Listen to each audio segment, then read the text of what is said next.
This video is for educational purposes only. It does not constitute investment advice. Stock market investments carry risks. Viewers must conduct their own research. अस्सलाम वालेकुम। This is Afaq मंजर from standard capital securities.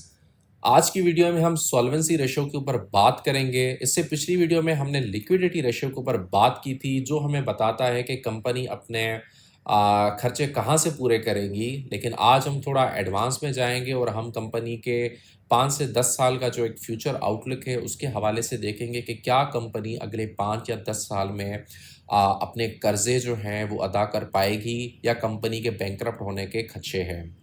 तो मिलते हैं एक छोटे से intro के बाद।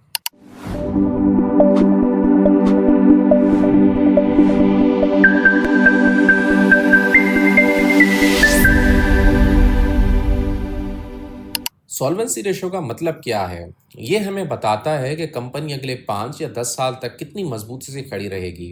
कहीं ऐसा तो नहीं है जैसे बाकी कंपनीज हम देखते रहते हैं अपनी मार्केट के अंदर कि कभी कभी उन कंपनी का दिवालिया निकल जाता है, उनके ऊपर कर्जा इतना ज़्यादा होता है और उनके ऑनर का कैपिटल कुछ खास नहीं होता। तो इसी वजह से हमें वहाँ पे सॉल्वेंसी रेशो को देखना होता है। ये रेशो हमें बताता है कि कंपनी की जो लॉन्ग टर्म कैपेबिलिटी है अपने कर्जे को उतारने के लिए वो कितनी हद तक मजबूत है। तो चलते हैं हम अपनी स्क्रीन की तरफ और देखते हैं हम अपने सॉल्वेंसी रेशो को। आप जैसे हमारे कंपनी के स्क्रीनशॉट पे आते हैं, जो हमारा स्टैंडर्ड कैपिटल सिक्योरिटीज़ का कंपनी स्नैपशॉट है। जैसे ही आप यहाँ पे आते हैं, हमने ये पिछले सारे रेशोज़ कवर किए हैं और आज हमारा आखिरी इस कंपनी का रेशो है सॉल्वेंसी रेशो। तो जैसे ही आप यहाँ पे कंपनी के स्नैपशॉट में लास्ट में आते हैं तो यहाँ पे आपको जो है ये सॉल्वेंसी रेशो देखने को मिलता है। सॉल्वेंसी रेशो में वैसे तो आपको ये 4 रेशोज़ देखने को मिलते हैं, लेकिन इनमें इम्पोर्टेंट खाली 2 ही रेशोज़ हैं। लेकिन फिर भी हम चारों के चारों रेशोज़ के ऊपर बात करेंगे और इनके फार्मूलाज को भी समझेंगे कि ये कैसे कैलकुलेट होते हैं और OGDCL के केस में हमें ये क्या इंडिकेट करते हैं, और हम इनकी छोटी सी इंटरप्रिटेशन या फोरकास्टिंग भी करेंगे। तो सबसे पहले यहाँ पे long debt to equity ratio देखने को मिलता है, जो कि यहाँ पे हमारे केस में 13% का है। Long debt to equity ratio, इसको long term debt to equity ratio भी कहा जाता है। आप यहाँ पे देख सकते हैं इसका फॉर्मूला बहुत ही सिंपल है। आप कंपनी की लॉन्ग टर्म लायबिलिटीज़ को जब टोटल इक्विटी से डिवाइड करते हैं तो आपको यहाँ पे कंपनी की long debt to equity ratio देखने को मिलती है। यहाँ पे अगर मैं फार्मूला की थोड़ी बात करूँ तो आपको यहाँ पे लॉन्ग टर्म लायबिलिटीज़ देखने को मिलती है। इसको समझने के लिए मैं एक छोटी सी मिसाल लेता हूँ। लेकिन जब कंपनी बनती है, कोई भी कंपनी हो, अगर हमें कोई कंपनी बनानी है तो उसमें 2 तरीक़ों से पैसे आते हैं। एक जो कंपनी के अंदर पैसे डाल रहा होता है वो कंपनी का ओनर होता है। मैं यहाँ पे ओनर लिख देता हूँ। और इसको क्या करना है, इसको एक छोटी सी कंपनी बनानी है, फैक्ट्री बनानी है, ऐसा कर लेते हैं, जो कि सीमेंट बनाती हो। ये सीमेंट वाली कंपनी इसको बनानी है। इस कंपनी को बनाने के लिए जो अहम चीज़ें हैं वो 3 चीज़ें होती हैं। एक तो ज़मीन होनी चाहिए, और दूसरा जिस पे यानी कि हमारी बिल्डिंग बनेगी, और दूसरी बिल्डिंग होनी चाहिए, और तीसरा यहाँ पे मशीनरी होनी चाहिए ताकि हम जो है वो सीमेंट प्रोड्यूस कर सकें।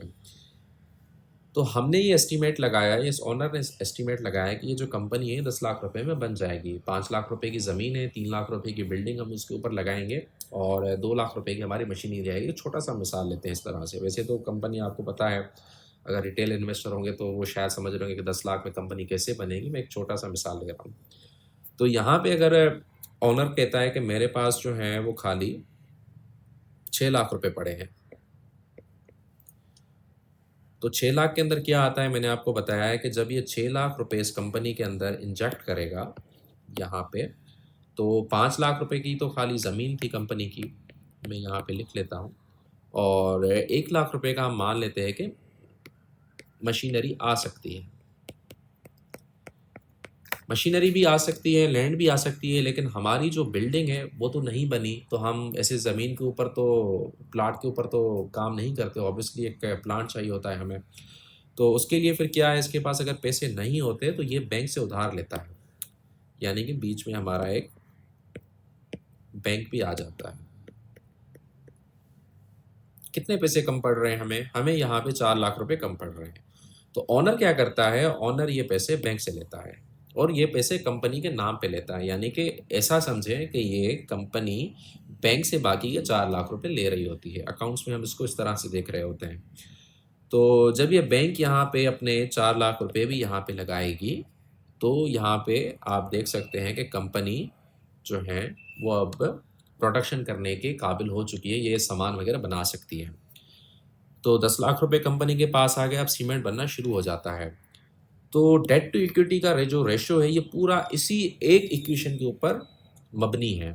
क्या होता है इसके अंदर कि भाई ये देखना होता है कि ओनर का कितना पैसा है, बैंक का कितना पैसा है, ओनर ने कितना लगाया, बाकी लोगों ने कितना लगाया, ओनर को कितना देना है और बैंक के कितने वाजिबात हैं। बस ये है सॉल्वेंसी रेशियो के अंदर हमें ये 4-5 चीज़ें हैं ये देखनी होती है। जो 2 इंपॉर्टेंट चीज़ें हैं ये दोनों चीज़ें मैंने आपको बता दी, इक्विटी और हमारी लायबिलिटीज़ या डेट। अच्छा, मैं यहाँ फार्मूला में आपको एक छोटी सी चीज़ बताता चलूँ। हमने यहाँ पे डेट की बात की जो बैंक कर्ज़ा लेती है, लेकिन यहाँ पे आप जो है वो लॉन्ग टर्म लायबिलिटीज़ आपको देखने को मिलती है। वैसे तो लायबिलिटीज़ के ऊपर मैंने बहुत बार डिस्कस किया है, जब मैंने बैलेंस शीट आपको समझाई थी और भी जो रेशोज़ थे वो मैंने समझाए थे आपको। लेकिन क्योंकि आज हम थोड़ा आखिरी हमारा रेशो है तो हम इसको थोड़ा डिटेल में समझते हैं। आप समझें कि यहाँ पे अब कंपनी का जब कारोबार स्टार्ट हुआ था तो कंपनी को कुछ रॉ मटेरियल चाहिए था। कंपनी ने क्या किया, कंपनी की एक सप्लायर हैं, हम यहाँ पे सप्लायर की एक कंपनी बना देते हैं। ये हमारी जो मेन कंपनी है ये इसका सप्लायर है। कंपनी को माल बनाने के लिए जो इस साल माल बनाना चाहती है वो तकरीबन जो है इसको रॉ मटेरियल चाहिए 3 लाख रुपए का। अब कंपनी एक काम करती है, कंपनी का जो ऑनर है या कंपनी बिज़ाते खुद जो है वो सप्लायर को कहती है कि भाई आप हमें 3 लाख रुपए का माल दे दो जो सीमेंट बनाने में हमें काम आएगा। लेकिन हमारे पास अभी पैसे नहीं है क्योंकि ऑनर ने भी अपने पैसे लगा दिए थे, बैंक ने भी लगा दिए थे और सप्लायर से मांगने हैं। सप्लायर कहता है कोई बात नहीं, मैं आपको ये जो 4 लाख रुपए का जो माल है, जो हमारे यहाँ पे मैं थोड़े से रॉ मटेरियल कुछ टाइप बना देता हूँ, ये मैं आपको दे देता हूँ। तो ये 4 लाख रुपए का जो है ये इनको क्रेडिट दे देता है कि भाई ठीक है, आप मुझसे अभी 4 लाख रुपए का माल उधार पे ले लो, जब आपके पास पैसे आ जाएँ तो मुझे वापस दे देना, इससे उसकी भी सेल हो जाएगी। ये बहुत कॉमन प्रैक्टिसेस है बिज़नेस में, इस तरह की होती रहती हैं। तो इस तरह से जो है वो कंपनी के ऊपर अब आप देखेंगे कि 4 लाख रुपए का और भी यहाँ पे माल आ चुका है, यानी कि एक एसेट आ चुका है। लेकिन ये एसेट लायबिलिटी के अगेंस्ट क्रिएट हुआ है। समझाता हूँ कैसे। इसको इस तरह से समझ सकते हैं कि अब जो ये कंपनी है, जब ये रॉ मटेरियल यहाँ पे आ गया तो ये कंपनी 14 लाख रुपए की बन चुकी है। 5 लाख रुपए ज़मीन थी, 1 लाख रुपए की मशीनरी थी और 4 लाख रुपए की बिल्डिंग हमारी आ गई थी और 4 लाख रुपए का हमारा रॉ मटेरियल आ गया। तो लगभग ये 14 लाख रुपए की हमारी कंपनी बन चुकी है। अकाउंट्स में जो कंपनी में ऑनर का पैसा लगा होता है वो कंपनी को वापस नहीं कर रहा होता अनटिल अनलेस जो कंपनी का जो ऑनर है उसको विड्रॉल करें। लेकिन जो बैंक से पैसा लिया गया है इस पे कंपनी को इंटरेस्ट लाजमी देना होता है क्योंकि ये इंटरेस्ट फ्री लोन नहीं देते बैंक्स और ये कंपनी की ऑब्लिगेशन होती है जो मैंडेटरी होती है, वो चुकानी है। सप्लायर से जो पैसा आता है, इन दोनों का एक थोड़ा सा फ़र्क समझें कि मैंने यहाँ पे भी 4 लाख की मिसाल ले ली ताकि आपको समझने में आसानी हो। अगर कंपनी सप्लायर से 4 लाख रुपए का उधार लेती है अपना रॉ मटेरियल बनाने के लिए, तो जब कंपनी सप्लायर को पैसे देगी तो खाली 4 लाख रुपए ही वापस देगी। लेकिन जब बैंक से ये उधार लेती है कंपनी 4 लाख रुपए का, तो 4 लाख प्लस एक छोटा सा इंटरेस्ट होगा। मैं यहाँ पे 40,000 लिख लेता हूँ ताकि आपको समझ आ जाए। तो ये भी इसको देना पड़ेगा। तो जब कंपनी सप्लायर से 4 लाख रुपए लेगी, क्रेडिट लेगी, तो उनको 4 लाख ही चुकाने होते हैं। लेकिन जब बैंक से ले रही होती है तो उनको कुछ इंटरेस्ट देना होता है। इसी वजह से जो डेट फाइनेंसिंग होती है, अगर कंपनी बैंक से कर्जा लेती है तो वो उनको महंगा पड़ता है। तो यहाँ पे एक छोटा सा डिफरेंस है। अकाउंट्स में ये जो बैंक से 4 लाख रुपए लिए गए हैं या सप्लायर से 4 लाख रुपए लिए गए हैं, इन दोनों को लायबिलिटीज़ कहा जाता है। यानी कि ये हमारी कंपनी के ऊपर ऑब्लिगेशन है, ये चुकानी है कंपनी को। अभी नहीं चुकानी, बाद में, लेकिन चुकानी ज़रूर है। और ये जो हमारा कंपनी के ने जो ऑनर लगाया है ये इक्विटी कहलाती है, जो ऑनर का खुद का पैसा होता है। अब यहाँ पे बैंक और सप्लायर की अगर मैं बात करूँ तो हर लायबिलिटी जो होती है, जैसे बैंक की आ गई या सप्लायर की आ गई, वो डेट नहीं होती। यानी कि हम ऐसा कह सकते हैं जो बैंक से पैसा लिया जाता है, जो डेट होता है वो लायबिलिटी ज़रूर होती है, लेकिन सारी लायबिलिटीज़ डेट नहीं होती। बहुत से लोग इसमें कन्फ्यूज़ होती है। जो यहाँ पे सप्लायर से पैसा लिया गया है, वो डेट नहीं है। तो यहाँ पे आपकी ये कन्फ्यूजन क्लियर हो गई होगी कि जितनी भी लायबिलिटीज़ हैं वो डेट नहीं होती और जितने भी डेट होते हैं वो लायबिलिटी ज़रूर होते हैं। तो यहाँ पे हम जो है थोड़ा नीचे चलते हैं अपने फार्मूला में। एग्जांपल हमने अच्छे से देख ली। लॉन्ग टर्म डेट इक्विटी की अगर मैं बात करूँ तो जब कंपनी के लॉन्ग टर्म लायबिलिटीज़ को डिवाइड करते हैं टोटल इक्विटी के साथ, आप देख सकते हैं, तो आपको यहाँ पे कंपनी का long debt to equity ratio देखने को मिलता है। कंपनी की लॉन्ग टर्म लायबिलिटीज़ जो है वो 181 बिलियन की है और कंपनी की जो टोटल इक्विटी है वो 1348 बिलियन की है। ये कहाँ से मिलती है? ये बैलेंस शीट में आप जब जाते हैं, आपको बैलेंस शीट के अंदर 5 चीज़ें देखने को मिलती है: नॉन करंट लायबिलिटीज़, एसेट्स और इक्विटी वगैरह। तो कंपनी की जो नॉन करंट लायबिलिटीज़ हैं, याद रखें कि उनको ही लॉन्ग टर्म लायबिलिटीज़ कहा जाता है। उसकी वजह ये होती है कि ये कंपनी की एक तरह से क्लासिफिकेशन होती है। जो लायबिलिटीज़ हमें 1 साल के बाद चुकानी है, 1 साल के अंदर-अंदर नहीं, उनको हम नॉन करंट लायबिलिटीज़ कहते हैं, यानी वो उधार हमें 1 साल के बाद चुकाना है। तो यहाँ पर अगर हम देखें तो लॉन्ग टर्म लायबिलिटीज़ के अंदर आपको 181 बिलियन की यहाँ पे लायबिलिटीज़ देखने को मिलती हैं और इक्विटी की अगर बात करें तो यहाँ पे 348 बिलियन की आपको इक्विटी यहाँ पे देखने को मिलती है। तो इसी हिसाब से आप जब इनको फिगर्स को यहाँ इसी फार्मूला में पुट करेंगे तो आपको यहाँ पे 13 से 14% का यहाँ पे long term debt to equity ratio देखने को मिलता है। इसका यहाँ पे मतलब ये हुआ कि कंपनी के जो ओनर हैं, उसकी बिनिस्बत कंपनी का जो बैंक से या बाकी की ऑब्लिगेशन है, उनसे बहुत ही कम जो है वो कर्ज़ा लिया गया है। यानी कि खाली बैंक और बाकी की जो लायबिलिटीज़ हैं मिला के यहाँ पे 13 से 14% की ओजीडीसीएल के केस में, और ओनर का बहुत ज़्यादा पैसा लगा हुआ है इसके अंदर। तकरीबन जो है वो ये 85 से 87% जो है वो ओनर का पैसा लगा हुआ है। तो इस तरह से आप इसको एनालाइज़ कर सकते हैं, जो कि एक बहुत अच्छी पोजीशन है। Total debt to equity ratio, इसमें क्या होता है, कंपनी की जो टोटल लायबिलिटीज़ होती है, बस फार्मूला के अंदर उसको लिखा जाता है और उसको डिवाइड करते हैं हम टोटल इक्विटी से।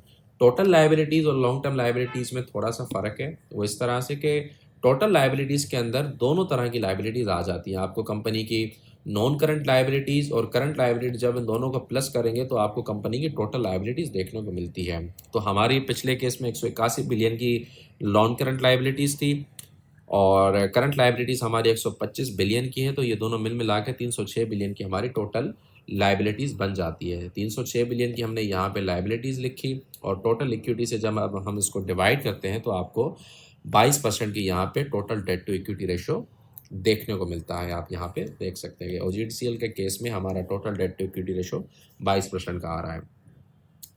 अच्छा, मैं यहाँ पे एक और चीज़ आपको क्लियर करता चलूँ। बहुत से एनालिस्ट जो हैं वो long debt to equity ratio या total debt to equity ratio में टोटल लायबिलिटीज़ को ही रखते हैं। लेकिन काफ़ी एनालिस्ट ऐसे भी होते हैं जो लायबिलिटीज़ में सिर्फ़ और सिर्फ़ जो कंपनी का डेट होता है उसको रखते हैं। जैसे हमने यहाँ पे देखा कि कंपनी के खाली जो डेट फाइनेंसिंग हुई है बैंक की, वो यहाँ पे रखेंगे। लेकिन अमूमन यहाँ पे लायबिलिटीज़ को ही रखा जाता है क्योंकि वो भी एक कंपनी के ऊपर देनदारी होती है, वो भी चुकानी होती है। तो इस हिसाब से यहाँ पे हमने कंपनी के total debt to equity ratio को भी देख लिया। ये हमें बताता है कि कंपनी की जो लायबिलिटीज़ है, 1 साल के अंदर वाली भी, 1 साल के बाहर वाली भी, यानी जो इसी साल चुकानी है, जो इस साल के बाद चुकानी, दोनों मिल मिला के भी कंपनी के जो ऊपर हैं, वो 22% की लायबिलिटीज़ है एज़ कम्पेयर टू कंपनी के ओनर्स के इक्विटी की। उसके बाद हमारा सॉल्वेंसी रेशियो में यहाँ पे long debt to asset ratio आपको देखने को मिलता है, जो कि बहुत ही कम है, 10 से 11% का है। यहाँ पे कंपनी की जो लॉन्ग टर्म लायबिलिटीज़ हैं, उसको अब हम इक्विटी के साथ नहीं बल्कि टोटल एसेट्स के साथ डिवाइड करेंगे, तब हमें long debt to asset ratio देखने को मिलता है।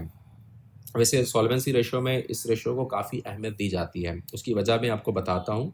आप देखें कंपनी की लॉन्ग टर्म लायबिलिटीज़ जो हैं यहाँ पे वही 181 बिलियन की, जो हमारे ऊपर भी हमने डिस्कस करके आए थे। जब हम उसको टोटल एसेट्स के साथ डिवाइड करते हैं तो हमें तकरीबन 10 से 11% का long debt to asset ratio देखने को मिलता है।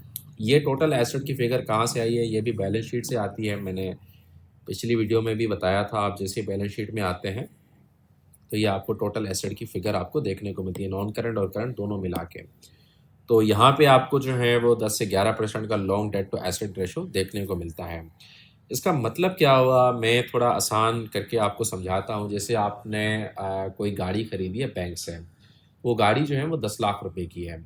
आपने 10 लाख वाली गाड़ी में से सिर्फ जो है वो 10% डाउन पेमेंट की है, बाकी के जो 9 लाख रुपए हैं वो बैंक फाइनेंस के ज़रिए बैंक के लगे हुए हैं। तो उस हिसाब से अगर गाड़ी 100% है, तो उसमें से खाली 10% आपका हिस्सा है, अभी 90% जो उसके अंदर हिस्सा है वो बैंक का है। इसी वजह से यहाँ पे देखा जाता है, अगर कंपनी के टोटल एसेट्स की बात करें जो कि 1654 अरब के एसेट्स हैं, उसमें से 181 बिलियन के जो लॉन्ग टर्म लायबिलिटीज़ वाले एसेट्स हैं, वो जो है वो उनका हिस्सा जो है वो 10% बनता है। यानी कि कंपनी के जो 90% एसेट्स है वो अपने हैं, बाकी के जो 10% एसेट्स हैं वो बैंक फाइनेंस और लायबिलिटी से वो रेज़ किए गए हैं।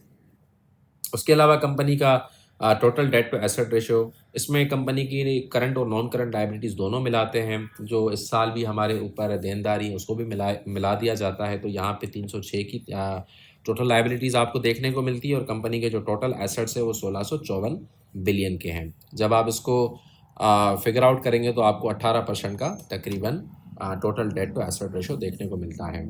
वही मिसाल जो कंपनी की मैंने आपको दी कि आपने जो पैसे लगाए, यानी ये जितने हमारे एसेट बने हैं, हमने आई थिंक ये 14 लाख के बनाए थे, उनमें से हमने ये देखा था कि 4 लाख के जो एसेट है वो बैंक से बने थे और 4 लाख एसेट जो है वो सप्लायर से बने थे। 6 लाख के जो एसेट है वो हमारे यहाँ से जो ओनर ने बनाए हैं। तो इस हिसाब से अगर आप देखें तो कंपनी का यहाँ पे जो है वो रेशियो बनता है 18%। तो यानी कि 18% जो हमारा OGDCL के अंदर एसेट्स हैं वो टोटल मिला के लायबिलिटीज़ के वो बाहर से बैंक फाइनेंस और अदर लायबिलिटीज़ के अंदर देखने होते हैं। तो ये था हमारा सॉल्वेंसी रेशियो। आई होप कि आपको समझ आ गया होगा। हमने इसको भी काफ़ी डिटेल में समझा और डेट टू इक्विटी रेशियो के ऊपर मेरी एक और वीडियो भी है, वो तकरीबन आधे घंटे की वीडियो, आप वो ज़रूर देखें, आपको और जो है उससे रिलेटेड कॉन्सेप्ट्स क्लियर होंगे। तो दिस इज़ द फाक मंजर फ्राम स्टैंडर्ड कैपिटल सिक्योरिटीज़। मिलते हैं अगली वीडियो में। अल्लाह हाफिज़। For more details, call us today at 111-111-721. Open an account with Standard Capital Securities. Start investing in your financial future. Talk to our experts and get access to exclusive market research and much more.